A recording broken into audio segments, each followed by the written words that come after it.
Hello everyone. और ये एक स्पेशल वीडियो है उन स्टूडेंट के लिए जो अकाउंटिंग एंट्री सीखना चाहते हैं कुछ स्पेशल ट्रांजैक्शन के लिए या कुछ स्पेशल वर्क के लिए, लाइक कि if company purchase a car, अगर कंपनी कार परचेज कर रही है तो कार परचेज के टाइम पे वो कैसे अकाउंटिकली एंट्री करेगी और टैली में फिर उसकी एंट्री कैसे करेगी। तो जब हम लोग कार परचेज करते हैं, so at the time of purchase of car, एक तो कार की कॉस्ट आती है।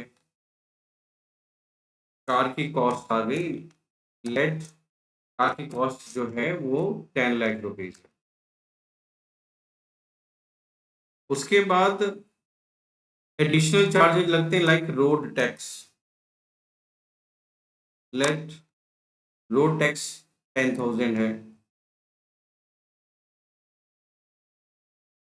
फिर we required insurance and it's mandatory. Without insurance आप कार को मतलब शोरूम से बाहर नहीं ले जा सकते, ये गवर्नमेंट का रूल है कि इंश्योरेंस मैंडेटरी है। लेट कार का जो इंश्योरेंस है वो 25,000 का है। तो बेसिकली ये दो एडिशनल एक्सपेंसेस तो होते ही हैं, रोड टैक्स और इंश्योरेंस। और मान लीजिए कुछ एसेसरीज भी मैंने क्या इन्वॉल्व किया और इंस्टॉलेशन बोल देते हैं, तो हमने 25,000 का एडिशनल एसेसरीज भी परचेज की। तो अभी ये डिफरेंट डिफरेंट चीज दिख रही है, कार की भी कॉस्ट है, रोड टैक्स भी है, इंश्योरेंस भी और इंस्टॉलेशन भी है, एंड जीएसटी। तो जीएसटी भी चार्ज किया जाएगा। लेट की जो जीएसटी की वैल्यू है दैट इज 2 लाख। और याद रखेंगे कि जीएसटी के रूल के हिसाब से कार की आप आईटीसी क्लेम नहीं कर सकते। तो अब ये सारी जो एडिशनल एक्सपेंडिचर है, इन सब की अकाउंटिंग एंट्रीज कैसे करेंगे। तो चूंकि कार हमारा फिक्स एसेट्स है, तो ये जितने भी एडिशनल चार्जेस हैं ये सब कार की कॉस्ट में ऐड हो जाएंगे। आप ये नहीं कह सकते कि रोड टैक्स तो अलग से है, इंश्योरेंस अलग से है। ये चूंकि कार के परचेज के टाइम की कॉस्ट है, तो जितने भी एडिशनल चार्जेस होंगे वो कार की कॉस्ट में ऐड हो जाएगा। सो हमारा जो एक्चुअल परचेज कॉस्ट जो हुआ, परचेज कॉस्ट ऑफ कार जो है वो इन सब का टोटल होगा, and that is 12 lakh, 10 lakh, 10 lakh plus 10,000 plus 25,000 plus 25,000 plus 2 lakh. तो ये टोटल हो गया आपका 12,60,000। और लेट जिस वेंडर से मैंने परचेज किया, वो वेंडर जो है वो MT car solutions private limited. तो ये मेरा वेंडर है। अब इस वेंडर से मैंने जब परचेज किया, तो ये मैंने फाइनेंस पे परचेज किया। और फाइनेंस में मैंने परचेज किया तो एक तो होता डाउन पेमेंट। तो मैंने जो है डाउन पेमेंट जो करी वो है रुपीज 2 लाख।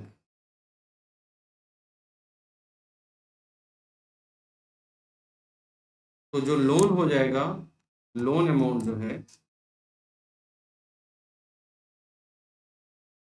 वो हो गया 10,60,000। और ये जो लोन मेरा पास हुआ वो आईसीआईसीआई बैंक से। अब जब बैंक ने पेमेंट करी तो नेक्स्ट मंथ से बैंक क्या करेगा, अपनी एक ईएमआई सेट करेगा। और ईएमआई में याद रखेंगे कि प्रिंसिपल और इंटरेस्ट, ईएमआई तो हर मंथ सेम होता है, ईएमआई सेम रहेगा मंथ वाइज,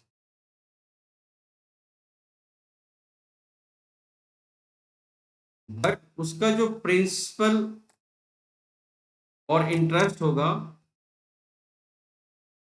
वो मंथ वाइज डिफर होगा।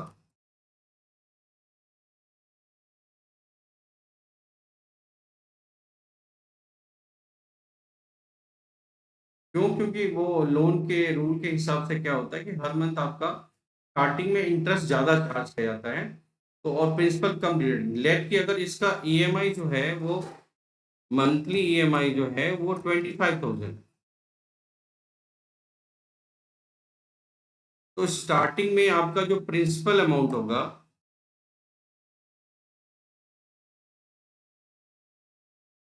वो हो सकता है 5,000 हो, इन द इंटरेस्ट अमाउंट ये आपका 20,000 हो। और फिर नेक्स्ट मंथ वाइज वो हर मंथ थोड़ा बहुत चेंज होता रहेगा, प्रिंसिपल भी थोड़ा बहुत चेंज होता रहेगा और इंटरेस्ट भी चेंज होता रहेगा। तो ये प्रोसीजर होता है। अब इसकी अकाउंटिंग एंट्री क्या करेंगे, तो जब हमने फर्स्ट टाइम कार परचेज किया और जो भी एडिशनल कॉस्ट थे वो सब कार की कॉस्ट में इंक्लूड हो गए, तो हमें एक तो लेजर, हमारे पास एक तो कार का लेजर होना चाहिए अंडर फिक्स एसेट्स। उसके बाद जो हमने लोन लिया है वो चूंकि सिक्योर लोन है हमारा कार के अगेंस्ट, तो कार लोन आईसीआईसीआई बैंक का वो सिक्योर लोन में होना चाहिए। और फिर मेरा एक वेंडर होगा जिससे मैंने परचेज किया है, तो वो मेरा क्रेडिटर होगा। आप उसका एड्रेस बिल वाइज डिटेल सब फीड कर सकते हैं। अब जब मैंने कार परचेज करी तो मैं क्या करूंगा, जर्नल में इसकी एंट्री करूंगा, क्योंकि ये मेरा गुड्स नहीं है। अगर गुड्स होता तो मैं परचेज में रिकॉर्ड करता। तो जर्नल में मैं एंट्री करूंगा और मैं टू और बाई के ऑप्शन को यस कर रहा हूँ। यस किया मैंने, तो कार मेरा फिक्स सेट्स है वो डेबिट हो जाएगा 12,60,000 से, और क्रेडिट हो जाएगा मेरा वेंडर। और वेंडर का क्या नाम था, MT car solution private limited. तो मैं क्रिएट करता हूँ MT car solutions private limited, sundry creditor, maintain bill by bill गैस, और हमें एड्रेस फीड करना है।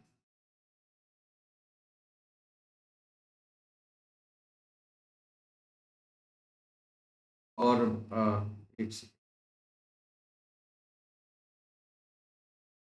और पिन कोड और बाकी जो इन्फॉर्मेशन है वो भी फीड कर, लेकिन चूंकि कोई भी जीएसटी की आईटीसी वगैरह नहीं मिल रही है मुझे, तो सो कार अकाउंट डेबिट हो जाएगा और एमटी कार सॉल्यूशन क्रेडिट हो जाएगा। बिल नंबर हम मेंशन कर देंगे 01। एक तो हमें ये ट्रांजेक्शन पास करना है। अब सेकेंड क्या है कि मैंने यहाँ पेमेंट करी है, डाउन पेमेंट करी है, तो उसकी एंट्री मैं कहाँ पे करूँगा, पेमेंट पे। तो पेमेंट को भी मैं डबल एंट्री मोड में कर रहा हूँ, तो डबल एंट्री। और चूंकि मैंने अपने आईसीआईसीआई बैंक से अगर मैंने पेमेंट करी है, तो पहले तो मैं वेंडर को डेबिट करूंगा, vendor is empty car solution, जिसकी आउटस्टैंडिंग शो हो रही है 12,60,000। तो मैंने 2 लाख की डाउन पेमेंट कर दी डेबिट अगेंस्ट दिस बिल, और क्रेडिट करूंगा मैं बैंक को जिस बैंक से मैंने पेमेंट करी है। तो मैंने अगर एक्सिस बैंक से पेमेंट किया है, एक्सिस बैंक सेलेक्ट कर लिया। अगर मैंने चेक किया होगा तो चेक की डिटेल, या ई फंड ट्रांसफर, तो मैं चेक का ऑप्शन ले लेता हूँ और चेक नंबर मेंशन कर देता हूँ और नरेशन करके सेव कर दिया। तो मैंने यहाँ पे पहले तो परचेज की एंट्री करी, मैंने जो कार परचेज किया। नेक्स्ट मैंने जो डाउन पेमेंट करी है। अब जो रेस्ट अमाउंट है वो मेरा लोन हो गया, और मुझे तो अपने वेंडर को क्लोज करना है, क्योंकि अब वेंडर को मुझे नहीं पे करना। अब मुझे जिस बैंक से मैंने लोन लिया है मुझे उसकी पेमेंट करनी। तो मैं वेंडर की एडजस्टमेंट करूंगा। तो again M N empty car solution, अब जो रेस्ट बैलेंस है दैट इज 10,60,000, सो 10,60,000 से मैं डेबिट करूंगा अगेन दिस बिल। तो अभी आप देखोगे कि हमारा एम्प्टी कार सॉल्यूशन का बैलेंस जीरो हो गया, यानी कि मैंने इसकी पेमेंट कर दी। और मैंने कैसे पेमेंट करी, तो मैंने कार लोन आईसीआईसीआई से मैंने लिया है और उससे मैंने 10,60,000 की पेमेंट कर। तो ये नेक्स्ट एंट्री हो गई, जो मैंने लोन हमने इंक्रीज किया, यानी कि अब हमारा वेंडर खत्म हो गया। और वेंडर के बिहाफ पे अगर मैं बैलेंस शीट में देखूंगा तो एक तरफ फिक्स एसेट्स में मेरा कार मुझे शो हो रहा है कि एक दूसरी कार की परचेज है, और ये हमारी एक परचेज है 12,60,000।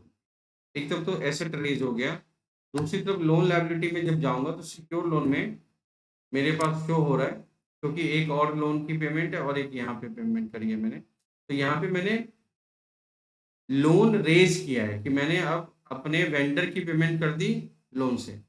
मैं कंफ्यूजन के लिए जो प्रीवियस एंट्री है वो मैं डिलीट कर रहा हूँ, अगर नहीं तो इससे कंफ्यूजन हो।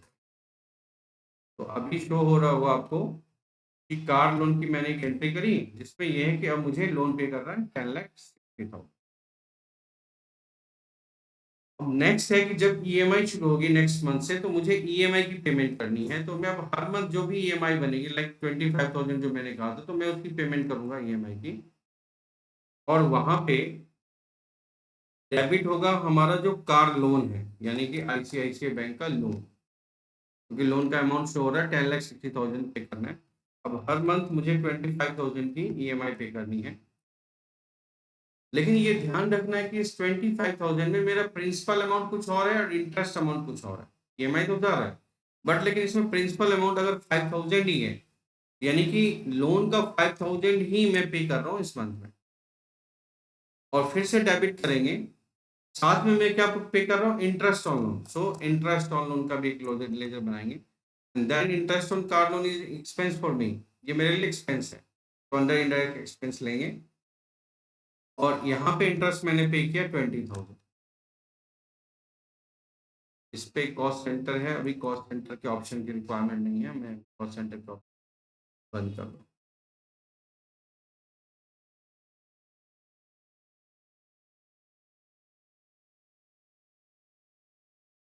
ठीक, तो मैंने प्रिंसिपल तो 5,000 ही पे किया और इंटरेस्ट मैंने 25,000 पे किया। किस बैंक के थ्रू पे कर रहा हूँ, अगर एक्सिस बैंक से पे कर रहा हूँ तो एक्सिस बैंक के थ्रू अगेन वही इन्फॉर्मेशन फीड करो। अब ये हर मंथ जो है ईएमआई हर मंथ पे हो गया, मान लीजिए एक और नेक्स्ट ईएमआई में पे कर, तो अगेन मैं क्या करूंगा, पहले तो मैं लोन अमाउंट लूंगा जो हमारा कार लोन आईसीसी। अब देखो 10,60,000 में से 5,000 का ही प्रिंसिपल गया है, क्योंकि जो रेस्ट अमाउंट ईएमआई का था वो इंटरेस्ट में चला गया। अब लेट दूसरा ईएमआई भी 25,000 ही है, लेकिन अब उसमें प्रिंसिपल 6,000 है, क्योंकि आपको वो ईएमआई की शीट मिलती है लोन लोन डिपार्टमेंट से, जितने भी ड्यूरेशन होंगे उसमें सारा डिफाइन होता है कि ईएमआई तो सेम रहता है, लेकिन प्रिंसिपल और इंटरेस्ट डिफर होता है। तो नेक्स्ट मंथ में हो सकता है प्रिंसिपल मेरा 6,000 है, तो 6,000 और अगेन एक्सपेंस हमारा जो लोन के ऊपर इंटरेस्ट लग रहा है, अब ये मेरे लिए इस मंथ हो गया 19,000, और फिर मैं पेमेंट, इस तरह से आप पेमेंट करते रहोगे और इस तरह से आपका प्रिंसिपल इंटरेस्ट एडजस्ट होता जाएगा। और जो इंटरेस्ट है आपका वो प्रॉफिट लॉस के डेबिट में शो होगा, क्योंकि आप इंटरेस्ट पे करो तो इंटरेस्ट ऑन कार्ड, इस तरह से ये एंट्री आती है।